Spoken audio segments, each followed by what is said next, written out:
Cerita film kali ini diawali dengan memperlihatkan seorang wanita muda berbadan smog bernama Ana. Ana berasal dari Kolombia dan bekerja sebagai pembantu rumah tangga. Sebagai tulang punggung keluarga, Ana harus bekerja keras untuk menghidupi keluarga, terutama membiayai adiknya yang akan masuk kuliah. Suatu hari, Ana pun memutuskan merantau menjadi TKW ke Spanyol untuk mendapat gaji yang lebih besar. Di sana, Ana bekerja di keluarga seorang pria bernama Pedro. Pedro sebagai kepala keluarga, Andreas sang istri, serta dua anak mereka bernama Jacob dan Claudia. Es que se está muy bien aquí en verano. Ana, aquí está la cocina. Luego te enseño cómo va. Tomas el descanso después de comer, que está todo más tranquilo. Semanas de agosto las trabajas completas. Trabajo duro y discreción. Sesuai kesepakatan kerja, Ana akan menjalani masa percobaan lebih dulu selama 3 bulan untuk menunjukkan kemampuannya. Selanjutnya, jika berhasil, maka Ana akan memperoleh perpanjangan kontrak serta izin resmi tinggal sebagai kewarganegaraan yang sah di negara tersebut.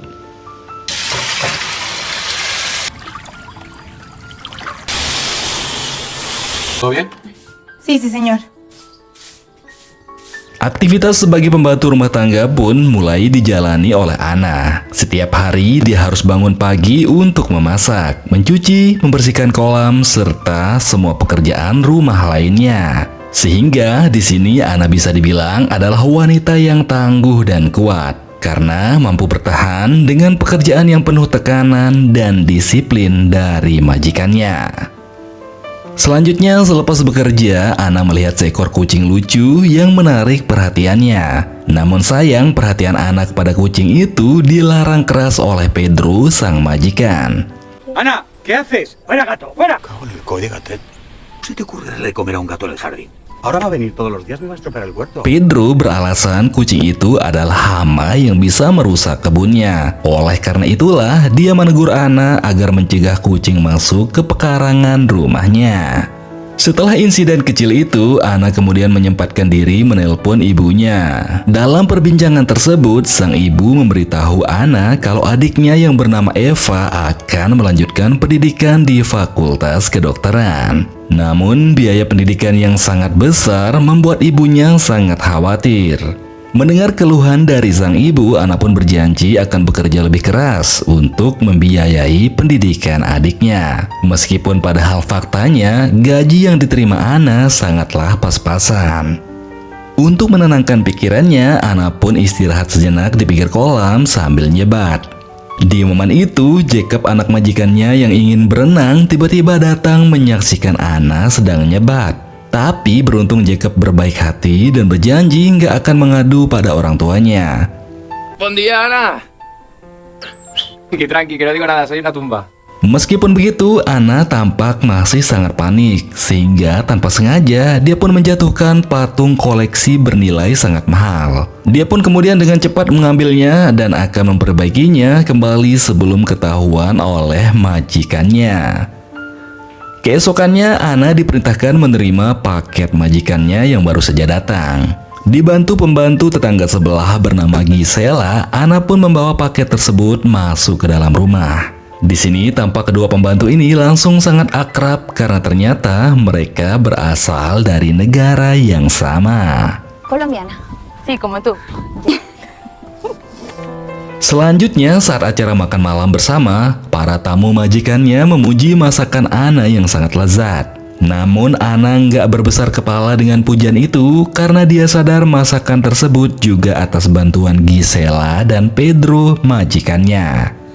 Singkat waktu, malam itu pun menjadi malam pertemanan Ana dan Gisela. Tampak keduanya semakin akrab ketika Gisela mulai curhat tentang dirinya yang sangat ambisi ingin menjadi orang yang kaya. Sedangkan Ana sendiri hanya bercerita kalau dia ingin mengangkat derajat keluarganya yang miskin, terutama ingin membiayai pendidikan adiknya di bidang kedokteran yang sangat mahal. Gisela pun terkejut mendengarnya dan dia menilai Ana mana bisa mendapatkan uang banyak sebagai pembantu. Gisela pun memberitahunya bahwa untuk mendapat izin tinggal resmi di situ, Anna harus menetap minimal selama 2 tahun. Sementara majikan Anna sebelumnya berjanji kalau Anna akan memperoleh izinnya dalam waktu 3 bulan saja. Dari sini jelas banget guys kalau Anna telah dibohongi oleh majikannya, dan Anna pun bisa dibilang adalah TKW ilegal. Anna pun sangat kecewa mendengarnya dan hanya bisa pasrah akan ada kabar baik yang akan datang untuknya di kemudian hari. Di momen itu, Anna tak sengaja menemukan sebuah potongan kertas milik Jacob yang gak sama sekali dia mengerti isinya. Jacob yang memergokinya langsung menegurnya dan menyuruh Anna gak usah sembarang mengambil barang milik orang lain. ¿Qué haces con mis frays? Supongo que no has tirado nada de la mesa, ¿no?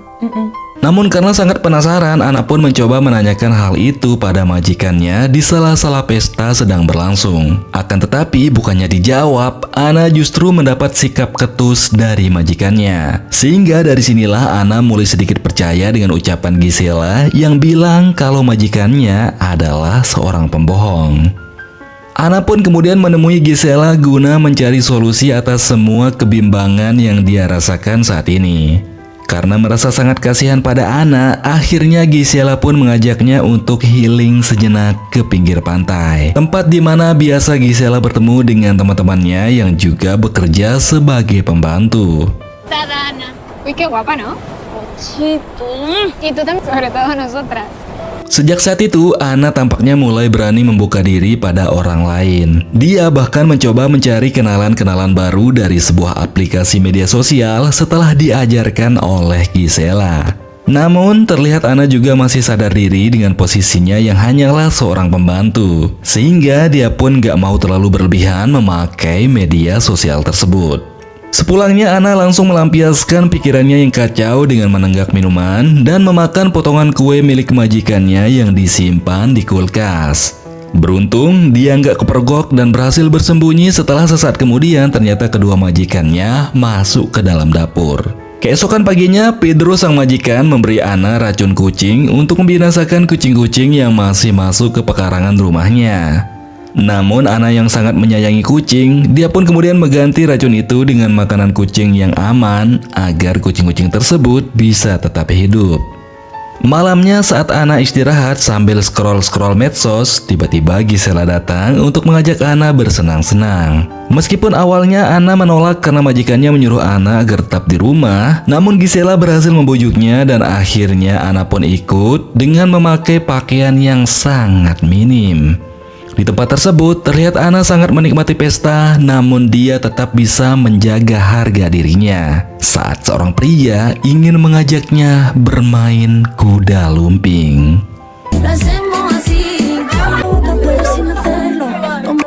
Bu, ¿qué pasa? No me vuelvas a poner una mano encima de la... Akibat aksi nekatnya Cobham semalam, Anna pun muntah-muntah dan bangun kesiangan. Hal itu tentu saja membuat majikannya jadi marah kepadanya. Pedro yang merasa kasihan pada Anna kemudian mengajaknya liburan melihat keindahan laut. Dan setibanya di lokasi, tampak Anna cuma diam di atas perahu. Dalam perjalanan pulang, Anna kemudian mendengar percakapan majikannya telah menyewa jasa pemburu untuk menghabisi kucing-kucing liar di rumahnya. Anna pun jadi khawatir dengan kucing-kucing tersebut karena dia sudah menganggapnya seperti sahabatnya. Suatu hari, Pedro bersama Andreas sang istri berpamitan untuk keluar kota. Tak lupa mereka memberikan separuh gaji buat Anna untuk memenuhi kebutuhan pribadinya selama mereka meninggalkannya. Kepergian majikannya tentu akan membuat Anna jadi lebih bebas tanpa larangan. Begitu pula dengan Jacob dan Claudia bisa bebas mengadakan pesta di rumah bersama teman-temannya setiap hari. Cuidado con la estatua, Kebebasan tersebut bahkan membuat Anna kaget saat menyaksikan Claudia sedang bermain kuda lumping bersama pacarnya di pinggir kolam. Keesokan paginya saat bersih-bersih, Anna dikejutkan dengan suara tembakan. Ternyata itu adalah pemburu yang disewa Pedro untuk menghabisi kucing-kucing liar. Anna pun tampak begitu sedih melihatnya.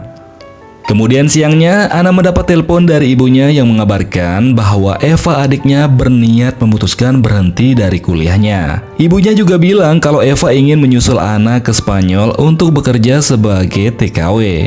Mendengar itu, Ana pun langsung mencegahnya. Dia meminta pada ibunya untuk memberitahu adiknya bahwa hidup di sini tidak mudah seperti apa yang dia bayangkan. Ana pun berjanji kalau dia akan mengirim uang biaya pendidikan Eva dan dia ingin adiknya tetap berkuliah agar bisa meraih cita-citanya. Terlihat Ana begitu pusing memikirkan bagaimana caranya mendapatkan uang yang banyak buat membayar kuliah adiknya. Meskipun demikian, dia juga terlihat tetap tangguh dan kuat menjalani pekerjaannya yang begitu berat. Ana awalnya berpikir kepergian majikannya akan membuat pekerjaannya akan jadi lebih ringan. Tapi kelakuan kedua anak majikannya yang berpesta tiap hari justru membuat pekerjaannya semakin berat. Saat sedang bersih-bersih, Ana tak sengaja menemukan ponselnya Claudia. Ana pun langsung punya ide untuk memanfaatkan media sosial di ponselnya Claudia untuk mencari hiburan. Singkat waktu, Ana akhirnya mendapat kenalan seorang pria dari medsosnya Claudia. Ana mengajak pria tersebut datang ke rumah dan mengatur waktu pertemuan mereka malam ini. Malamnya setelah Jacob bersama teman-temannya pergi, Ana pun mulai berdandan dan memakai pakaian minimnya untuk menyambut tamu barunya. Dan berselang beberapa saat kemudian, pria tersebut akhirnya tiba. Namun pria itu kaget karena yang dia temui di sana bukanlah Claudia, melainkan wanita bertubuh semok dan mantap bernama Ana. Ana pun berhasil menggoda pria tersebut sampai pada akhirnya keinginannya pun tercapai, yakni bermain kuda lumping bersama pria pilihannya di dalam kolam majikannya.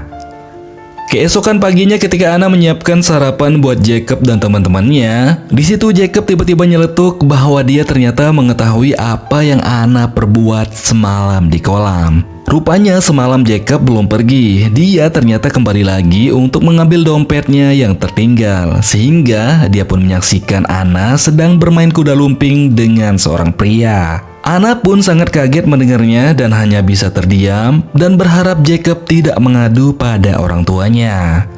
Menyadari Ana dalam situasi itu cukup panik, Jacob pun kemudian memberikan penawaran bahwa dia nggak akan mengadukan Ana pada orang tuanya. Dengan syarat, Ana harus mau diajak bermain kuda lumping rame-rame bersama teman-temannya. Mendengar keinginan Jacob yang sangat gila tersebut, Ana jelas langsung menolak dan berontak saat beberapa teman Jacob berusaha memaksa untuk melakukannya. Sampai akhirnya Ana langsung berlari sambil menangis dan masuk ke kamarnya. Se te dé la gana.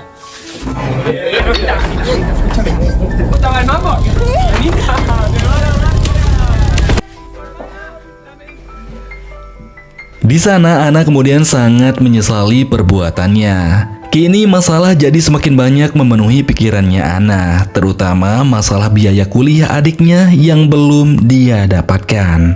Namun tak lama kemudian dia kembali teringat dengan potongan kertas berisi kode yang dia temukan di dalam kamar Jacob waktu itu. Ana yang penasaran lantas mencari tahu dan ternyata itu adalah kode voucher kripto yang bernilai jutaan dolar. Menyadari itu, Ana pun langsung mengendap-endap masuk ke kamarnya Jacob untuk mencari sambungan potongan voucher tersebut. Sayangnya aksi Ana terhenti karena majikannya ternyata baru saja pulang. Ana pun sempat mendapat omelan dari Andreas karena belum menyiapkan segala sesuatu buat acara yang ternyata akan diadakan hari itu. Di tengah-tengah acara sedang berlangsung, Ana kembali mengendap-endap masuk ke kamar Jacob. Dan aksinya itu membuat Andreas sang majikan jadi curiga.